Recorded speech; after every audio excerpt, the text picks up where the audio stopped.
की नई तस्वीर है। ये मेक इन इंडिया से मेड इन इंडिया के रास्ते पर जाते हिंदुस्तान की तस्वीर है। अब तक भारत में मोबाइल फोन का आयात इसके निर्यात से हमेशा अधिक था, लेकिन वित्त वर्ष 2019-20 में भारत ने 4 करोड़ 15 लाख फोन निर्यात किए और 56 लाख फोन आयात किए। यानी भारत ने 3 करोड़ 60 लाख यूनिट का शुद्ध निर्यात किया। मेक इन इंडिया के अंतर्गत भारत को हम इलेक्ट्रॉनिक प्रोडक्ट का एक बहुत बड़ा एक्सपोर्ट हब भी बनाने जा रहे हैं। बड़ी बड़ी कंपनियां भी आएंगी।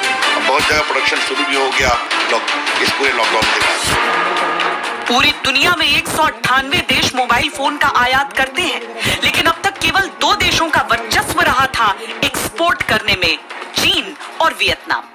2019-20 में भारत मामूली बढ़त के साथ ही सही, लेकिन तीसरा बड़ा एक्सपोर्टर बन गया। भारत आगे की भी तैयारी कर रहा है ताकि हम चीन को टक्कर दें। भारत ने 3 प्रमुख स्कीम की शुरुआत की है ताकि देश में इलेक्ट्रॉनिक्स का उत्पादन बढ़े। Hello everyone, this is Bhuppi and I welcome you all on my channel Bhuppi Talks Money। आज का टॉपिक है बॉयकॉट चाइना के बाद कहां तक पहुंचे हम। बाय बाय चाइना, क्या सही चल रहा है? Please keep watching this video till last, because last में मैं आपको बताने वाला हूं मोदी जी के मास्टर स्ट्रोक के बारे में। आइए शुरू करते हैं आज का टॉपिक। जनता नहीं खरीद रही है चीन के प्रोडक्ट। दोस्तों, धरना प्रदर्शन और विरोध पुतला फूंकने से आगे एक कदम आगे बढ़ चुका है चाइना का विरोध, और अब लोग पूछने लगे हैं दुकानदारों से, ये प्रोडक्ट मेड इन चाइना तो नहीं है। लोग अब चाइनीज प्रोडक्ट नहीं खरीद रहे हैं। कैट ने जो 500 प्रोडक्ट की लिस्ट बनाई थी और इंपोर्ट बैन किया था, उसका इफेक्ट अब जल्दी ही ग्राउंड पे नजर आने वाला है। अगर आप दिल्ली की झंडेवालान मार्केट में जाएंगे, बहुत ही जल्दी आपको चाइनीज सामान वहां से साफ मिलेगा। दोस्तों, बच्चों की साइकिल, टॉयज, गेम्स और बहुत सारे प्लास्टिक के आइटम्स अब वहां नहीं देखने को मिलेंगे, और इससे फायदा होगा इंडियन मैन्युफैक्चरर्स का, क्योंकि उनका रिप्लेसमेंट होगा Indian product. Bye bye China. सरकारी प्रोजेक्ट्स में चाइनीज कंपनियों की नो एंट्री। केंद्र और राज्य सरकारें धड़ाधड़ इंडियन प्रोजेक्ट से चाइनीज कंपनीज को निकाल करके बाहर फेंक रही हैं, और ये तो अभी शुरुआत है। दोस्तों, देखिए ये काम आगे कहां तक जाता है। Road and transport minister Nitin Gadkari ने घोषणा कर दी है कि किसी भी इंडियन हाईवे के प्रोजेक्ट में अब चाइनीज कंपनीज बिडिंग नहीं कर पाएंगी, और जो कॉन्ट्रैक्ट अलॉट किए गए थे उनको भी कैंसिल कर दिया गया है। महाराष्ट्र गवर्नमेंट ने मोनो रेल के 3 बड़े कॉन्ट्रैक्ट होल्ड पर डाल दिए हैं, क्योंकि उसमें बिडिंग करने वाली सिर्फ चाइनीज कंपनीज ही थी। महाराष्ट्र गवर्नमेंट ने सेंट्रल गवर्नमेंट से गाइडेंस मांगी है कि आगे कैसे हैंडल करें इसे। आगे की राह नहीं होगी आसान चाइनीज के लिए। Bye bye Chinese. MTNL और BSNL को सरकार ने कहा है कि अपने 4G एक्सपेंशन में चाइनीज प्रोडक्ट्स, चाइनीज कलपुर्जों का इस्तेमाल नहीं करें। दोस्तों, ये बहुत बड़ा झटका है चाइना के लिए, क्योंकि ये दोनों कंपनियां पूरी तरह चाइनीज पुर्जों पर डिपेंड करती थी। दोस्तों, हरियाणा सरकार ने मारा है मौके पर चौका। हरियाणा सरकार ने चाइना से अपना बिजनेस, अपना मैन्युफैक्चरिंग मूव करके हरियाणा में शुरू करने वाली कंपनी के लिए स्पेशल स्ट्रेटजी बनाई है, और बहुत ही अग्रेसिव होकर वो इस काम में लग गए हैं। अब जो भी कंपनीज चाइना को छोड़कर हरियाणा में अपनी फैक्ट्री लगाना चाहती हैं, उनको बहुत जल्दी सारे अप्रूवल दिए जाएंगे। ऑफिसर्स तैनात हैं और बहुत ही मुस्तैदी से इस पर काम कर रहे हैं। इसका रिजल्ट जल्दी देखने को मिलेगा। दोस्तों, इंडियन रेलवेज ने चाइनीज कंपनीज को दिए हुए अपने बहुत सारे टेंडर कैंसिल कर दिए हैं, और आगे से चाइनीज कंपनीज पार्टिसिपेट नहीं कर पाएंगी इंडियन रेलवे के टेंडर्स में। इंडियन गवर्नमेंट ने बैन लगा दिया है 59 चाइनीज ऐप्स पर। इसमें से कुछ ऐप्स तो बहुत ही फेमस थे, जैसे TikTok, share it, UC browser, hello, और इस बैन से तिलमिला गया है चीन इस डिसीजन पर, और पहुंचा है WTO के पास कंप्लेंट करने के लिए। लेकिन दोस्तों, घबराने की बात नहीं है, कुछ नहीं होने वाला, क्योंकि चाइना भी फेयर प्रैक्टिस का इस्तेमाल नहीं करता है WTO की। अपने फायरवॉल यूज करके गूगल और फेसबुक तक को भी नहीं चलने देता है चाइना में। बाकी ऐप्स की तो बात ही क्या। Bye bye China. Indian government ने एक बहुत ही अच्छा स्टेप उठाया है। अभी सभी तरह की ऑनलाइन सेल्स में आपको बताना होगा कि प्रोडक्ट का ओरिजिन कंट्री कौन सा है। इससे बहुत फायदा होगा दोस्तों। गलतफहमी में आप चाइनीज प्रोडक्ट नहीं खरीदेंगे। जिस तरह की लहर देश में चल रही है, सारे इंडियंस इकट्ठा हैं और बॉयकॉट चाइना में लगे हुए हैं। उनके पास जानकारी का अभाव था। अब जब भी वो ऑनलाइन शॉपिंग करेंगे, ओरिजिन ऑफ कंट्री में जब लिखा होगा चाइना, तो वो करेंगे बॉयकॉट और फाइनली चाइना को बाय बाय कर दिया जाएगा। Thank you Indian government. तो ये वो सारे स्टेप हैं जो भारत की जनता और सरकार मिलकर उठा रही है और विरोध जारी है दोस्तों। चाइना का बॉयकॉट शुरू हो गया है। ये फेज 1 है। अभी बहुत कुछ किया जाना बाकी है। अभी सिर्फ विरोध चल रहा है दोस्तों। क्या रास्ता रहने वाला है आगे, अब करते हैं चर्चा उसकी। इंडस्ट्री को प्राइस, क्वालिटी और स्केल के लेवल पर चाइनीज प्रोडक्ट्स का ऑल्टरनेट जल्दी ही ढूंढना पड़ेगा। इंडियन मैन्युफैक्चरर्स को आउट ऑफ द बॉक्स दिमाग लगाना पड़ेगा और सॉल्यूशन निकालना पड़ेगा। कैसे इंडियन प्रोडक्ट सस्ते भी हो, स्केल भी बड़ा हो और कम कीमत पर आपको अवेलेबल भी हो पाए। लेकिन ये अकेले इंडस्ट्री नहीं कर सकती है। सरकार को भी कुछ बेनिफिट्स इंडियन मैन्युफैक्चरर्स को अब देने होंगे, जिससे मेड इन इंडिया और आगे बढ़ पाए, हम नेक्स्ट लेवल पर पहुंच पाए मेड इन इंडिया में। मोदी जी, आपको कुछ और इसका सॉल्यूशन निकालना पड़ेगा। आपको स्पीड अप करना पड़ेगा।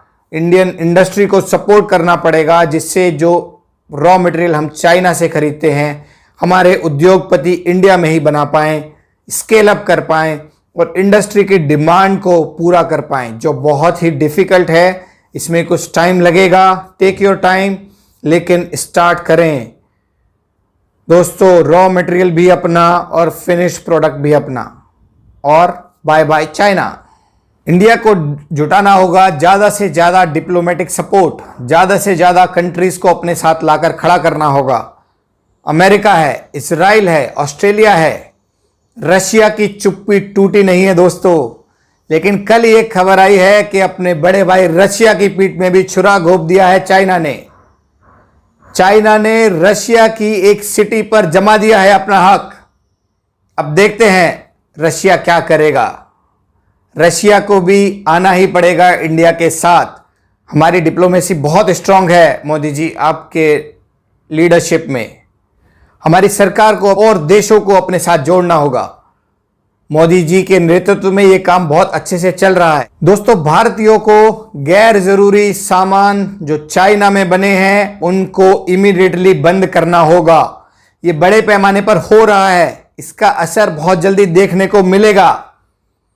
लेकिन अभी भी कुछ हजार ऐसे गैर जिम्मेदार लोग हैं जो इन गैर जरूरी सामानों का त्याग भी नहीं कर पा रहे हैं। जून के महीने में एक चाइनीज फोन 5G मॉडल को लॉन्च किया गया था अमेज़न पर। दोस्तों, एक ही मिनट में हजारों फोन का स्टॉक खत्म हो गया था। हमारे बीच अभी भी बहुत सारे संवेदनहीन हिंदुस्तानी ऐसे हैं जिनको उस फोन की फीचर्स प्यारी थी और देश नहीं। दोस्तों, ये देश से गद्दारी से कम नहीं है।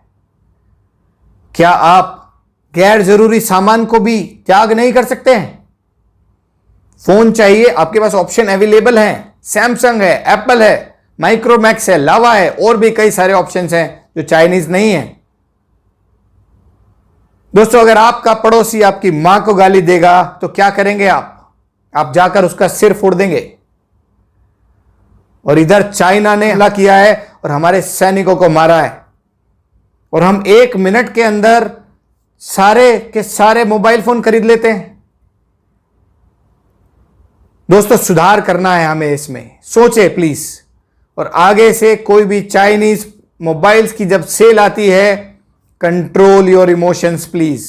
लोगों ने जो चाइनीज प्रोडक्ट्स का बहिष्कार किया है, केंद्र और राज्य सरकारों ने जिस तरह चाइनीज कंपनीज को अपने प्रोजेक्ट्स में से निकाल कर फेंका है, जिस तरह से चाइनीज FDI से बचने के लिए इंडियन गवर्नमेंट ने उस पर एक चेक लगाया है, जिस तरह से और बहुत सारे डिसीजन लिए हैं, ऐप बैन किए हैं और भी कंटिन्यूअसली बहुत सारा काम इसमें चल रहा है। ये बहुत उत्साहवर्धक है दोस्तों, लेकिन इसमें ज़रूरी है कंसिस्टेंसी। थोड़े समय के बाद हम इंडियंस भूल जाते हैं। हमें इस बार याद रखना होगा कि चाइना को बिजनेस नहीं देना है। मोदी जी देश को आत्मनिर्भर बनाने में लगे हुए हैं और बहुत ही जल्दी हमें ये देखने को मिलेगा कि जो रॉ मटेरियल पर हम बहुत ज़्यादा डिपेंडेंट हैं चाइना पर, वो भी हिंदुस्तान में बनना शुरू होगा। उसका है हमें इंतजार। और अब मैं आपको बताता हूं मोदी जी का वो मास्टर स्ट्रोक जो उन्होंने कल किया है। तो मोदी जी को समझना आसान नहीं है। कल मोदी जी ने खेला एक मास्टर स्ट्रोक और वो पहुंच गए ले, बिना किसी पूर्व सूचना के। इलेक्शन के टाइम कोई प्रधानमंत्री ऐसा काम नहीं करता है और हमारे मोदी जी पहुंच गए हमारे सैनिकों के बीच, उनका मनोबल बढ़ाने के लिए। घायल सैनिकों से मिले, आगे बॉर्डर पर गए। दोस्तों, ऐसा है हमारा प्रधानमंत्री। 56 इंच का सीना सिर्फ कहने के लिए नहीं है, सचमुच मोदी जी का सीना 56 इंच है। दोस्तों, हमें घबराने की जरूरत नहीं है। मोदी जी हैं जो इस डिफिकल्ट टाइम में बॉर्डर पर हमारे सैनिकों के साथ खड़े हैं और उन्हें यह विश्वास दिलाया है कि मैं तुम्हारे साथ हूं। भारत माता की रक्षा हम करके रहेंगे। दोस्तों, जिस देश का प्रधानमंत्री नरेंद्र मोदी जैसा हो, वो देश हार नहीं सकता है। मोदी जी देश को झुकने नहीं देंगे। आइए हम सब मिलकर मोदी जी के हाथ मजबूत करें। चाइनीज प्रोडक्ट्स को खरीदना धीरे धीरे खत्म कर दें। इंडियन गवर्नमेंट को सपोर्ट करें। बहुत ही जल्दी boycott China, bye bye China को हम एक सच्चाई में बदल देंगे मेरे दोस्तों। एक देशभक्ति गीत की कुछ पंक्तियां आपके लिए लाया हूं। उठो जवान देश की वसुंधरा पुकारती, उठो जवान देश की वसुंधरा पुकारती, रगों में तेरी बह रहा है खून राम श्याम का, जगत गुरु गोविंद और राजपूती शान का। तू चल पड़ा तो चल पड़ेगी साथ सारी भारती, उठो जवान देश की वसुंधरा पुकारती। है शत्रु दंदना रहा चहु दिशा में देश की, पता बता रही तुम्हें किरण किरण दिनेश की। तेरी शुभ्र कीर्ति विश्व संकटों को टारती, उठो जवान देश की वसुंधरा पुकारती। भारत माता की जय।